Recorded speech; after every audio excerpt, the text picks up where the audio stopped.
32 minutos. En Cooperativa, todas las noticias, todos los días, lo que queda del día. Así es, aquí estamos de regreso, ya los vamos a estar escuchando nuevamente en el WhatsApp, en el más 569-7888-0770, con los temas del día y también aquellos que a esta hora nos trae nuestro selecto panel. Ya nos anticipaba Francisco Becerra que a esta hora hablamos de América Latina, Pancho. Tal cual, Mauricio, y con este índice de riesgo político en América Latina, que es la tercera edición que se entrega de este estudio realizado por el Centro de Estudios Internacionales de la Pontificia Universidad Católica, que podríamos decir toma una radiografía de cómo está la situación en América Latina actualmente en distintos ámbitos, y que presenta 10 riesgos identificados en orden de importancia y que los resumimos a continuación. Hablamos de crimen organizado, el tema que más preocupa en América Latina, también del retroceso democrático, de gobernabilidad compleja, de también nuevos estallidos de malestar social, la crisis migratoria, sin duda que acá en Chile lo hemos comentado hace mucho tiempo este tema, la inseguridad alimentaria, la polarización y noticias falsas,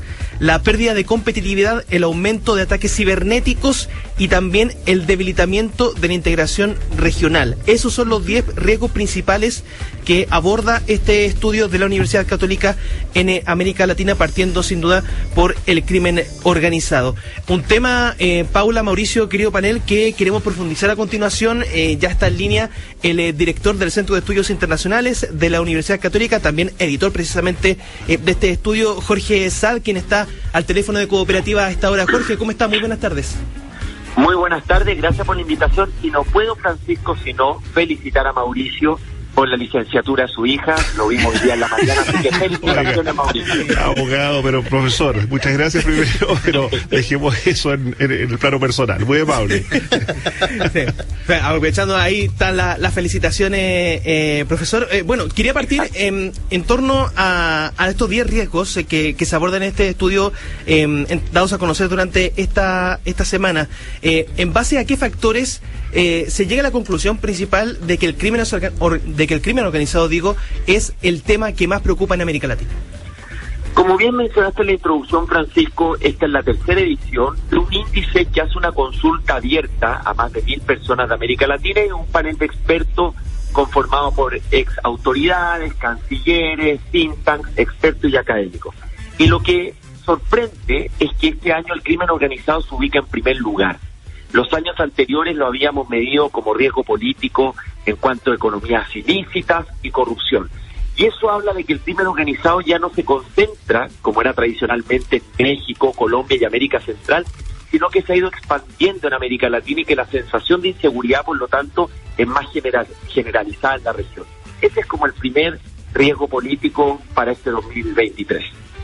Profesor, ustedes también parten esta presentación o este estudio dando cuenta del regreso de lo que denominan la marea rosa a América Latina, que es que 5 de sus principales economías, Brasil, México, Chile, Argentina y Colombia, hoy están siendo gobernadas por fuerzas de izquierda, pero hacen una notoria diferenciación con esa marea rosa de la década del 2000. ¿Cuáles son las principales diferencias en relación a esos gobernantes para enfrentar los 10 desafíos que ustedes plantean en este riesgo político de América Latina? Efectivamente, Paula, hay 2 elementos que cruzan el 2023. Uno es este regreso a la marea rosa 2.0 y la desaceleración significativa de la economía, que según el último informe del Banco Mundial podría crecer la región a 1.3% del PIB, o sea, un enfriamiento importante de este hemisferio. Respecto a la marea rosa, efectivamente las economías de Brasil, México, Argentina, Colombia y el propio Chile están gobernados por fuerzas de izquierda, pero a diferencia de la marea rosa de hace 20 años, hoy no está la bonanza fiscal que tenían los gobiernos hace 20 años por el alto precio de las materias primas. Muchos de estos gobiernos no tienen mayorías en el Congreso y tienen oposiciones mucho más fortalecidas que en el pasado, y lo que nosotros vemos es que el partido, entre comillas, que lidera hoy día en América Latina es el voto de castigo, y que si estamos regresando a esta suerte marea rosa es luego de un miniciclo de gobiernos de derecha o centro derecha en la región. ¿Qué es lo que podemos anticipar? Viendo que desde el 2019 a la fecha, en 14 de las 15 elecciones presidenciales perdió el oficialismo, con la excepción de Nicaragua, donde no hay democracia ni elecciones libres, es que estamos entrando en un periodo de que los ciclos políticos van a ser más cortos en la región, y que es probable, hay que ver, partiendo por Argentina el próximo año, que esta marea rosa tenga una corta duración y que no tenga el significado ideológico ni la duración que tuvo hace 20 años. Sí, ahora, profesor Satt, hay un fenómeno que ha estado marcando fuertemente, en mayor o menor medida, digamos, a América Latina en los últimos años, a partir de la situación de Venezuela, que es el tema de la migración. ¿Esto se ve como un riesgo o se ve como una oportunidad? Porque, claro, hay países que lo han planteado y lo han visto de diferente manera. Claro, como ustedes saben, es un índice de riesgo, por eso tiene un sesgo hacia las amenazas. Claro. También hay, obviamente, oportunidades de 2023 en América Latina. Como tú mencionas, Mauricio, por tercer año consecutivo la crisis migratoria está dentro de los top 5 de los riesgos políticos y no está referido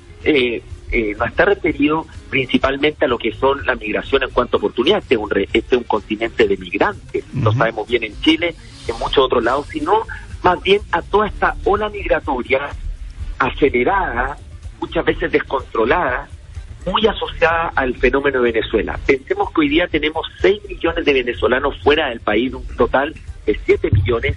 Esos 6 millones están concentrados acá en América Latina y eso ha generado problemas, sin lugar a dudas, especialmente con la segunda ola que viene con un flujo más irregular. Problemas que ha tensionado socialmente, el sentimiento xenófobo en algunos casos y ha estresado muchos servicios públicos de los estados. Mientras no se resuelva o no mejore la situación política, económica y social en Venezuela, este va a ser un problema que va a persistir, que se va a profundizar y que además requiere una respuesta regional. Y lo que nosotros detectamos es que no hay mayor voluntad política de los gobiernos de tener una coordinación regional para enfrentar el tema migratorio. Entonces, por lo mismo, vuelve a aparecer como un riesgo político para este año. Profesor Jorge Satt, ¿cómo conversa esta preocupación detectada respecto del crimen organizado con la baja en la valoración de la democracia que se registra en encuestas como la CEP acá en Chile? Porque de alguna manera uno podría pensar que hay una porción importante de la población que tendería a pensar que el combate al crimen organizado no es compatible muchas veces con prácticas democráticas, y ahí, bueno, uno podría mirar el ejemplo del presidente Bukele en El Salvador, por ejemplo. Entonces, ¿cuál es la mirada que tienen ahí desde el Centro de Estudios Internacionales de la UC sobre estos dos factores? Crimen organizado, que es una preocupación regional, y por otro lado, la disminución del valor de la democracia en muchos sectores. Esa es una gran pregunta, Francisco, y que, como decía un panelista argentino cuando lanzamos el índice esta semana, que para algunos la gobernabilidad le ofrece más hoy día los liderazgos autoritarios, lo cual es preocupante, y que es consistente con lo que estamos viendo en el retroceso democrático. Cerca de la mitad de los latinoamericanos son indiferentes del régimen político mientras se resuelvan sus problemas y sus demandas. ¿Qué es lo que nos dice eso? Que está la sociedad latinoamericana más preocupada del resultado de cómo se llega a ese resultado, ese medio que en este caso es la democracia. El fenómeno de Bukele, que es el presidente con mayor nivel de aprobación en América Latina, sobre el 80%, también tiene el riesgo de la deriva autoritaria. Porque ¿qué es lo que ocurre con las libertades individuales? ¿Qué ocurre con la separación de los poderes del Estado? Pero por otro lado, como tú bien mencionas, la democracia se ha visto poco efectiva para enfrentar el crimen organizado y la gobernabilidad hoy día es mucho más compleja. Este es un problema que es muy difícil dar una respuesta, pero hay que buscar un equilibrio de un combate efectivo al crimen organizado. El crimen organizado crece donde hay estados más débiles, donde hay más corrupción y donde hay más informalidad en la economía. Esos son 3 elementos centrales en un crimen organizado que además en América Latina es una fábrica importante de producción de drogas como la cocaína para los mercados de Estados Unidos y Europa. Entonces, ¿cómo dentro del Estado de Derecho nosotros podemos combatir de manera más efectiva? No tenemos ejemplos hoy día, lamentablemente, en América Latina, porque el caso de El Salvador, si bien mediáticamente hemos visto lo que se ha hecho con las MARE, con las organizaciones criminales, también está el riesgo que eso pueda derivar en un proyecto país más autoritario, y ya sabemos cómo terminan esos proyectos en nuestra región.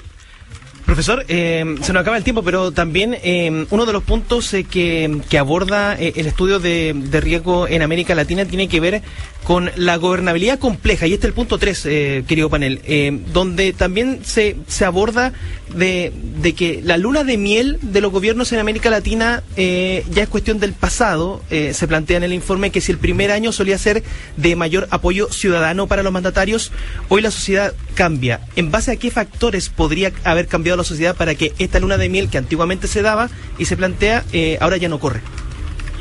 Esto lo vemos en Chile, lo mencionaste tú con la encuesta CEP con la democracia, y lo vemos con la caída de popularidad del presidente Boric, que en 5 semanas cayó su apoyo, lo que tradicionalmente los gobiernos caían en 40, 45 semanas.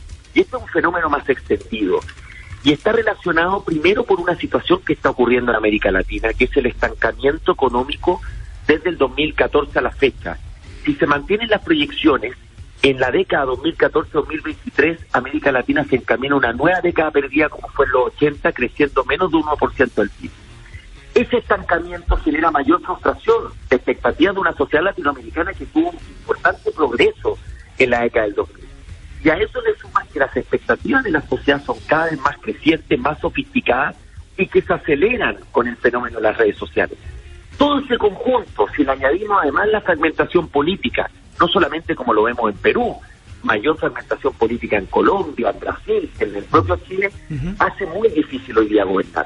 ¿Qué es lo que ocurre en consecuencia? Que la sociedad rápidamente quitan el apoyo cuando ven que estos gobiernos no están respondiendo a sus expectativas. Por eso se ubica este año en tercer lugar la gobernabilidad compleja. ¿Cómo? Con una economía anémica y con expectativas crecientes, los gobiernos logran procesar las distintas demandas sociales. Es el profesor, director del Centro de Estudios Internacionales de la Universidad Católica, Jorge Saad, entregando detalles de este estudio que aborda los 10 principales riesgos para América Latina durante este 2023. Profesor, muy amable, muchísimas gracias. Gracias, profesor. Muchas gracias por la invitación. Gracias. Muy amable. 5 de la tarde con 44, seguimos hablando de este tema. Ya decíamos, hemos visto durante esta semana que cerramos los ejemplos de Brasil, también lo que sigue pasando lamentablemente en Perú, lo compartimos con ustedes en el más 56978880770. Hola Paula, Mauricio, ¿cómo están? ¿Cómo Hola, les va? muy bien. Un saludo para todos ustedes, David Miguel por acá. Gracias, Oiga, David. Respecto a las vacaciones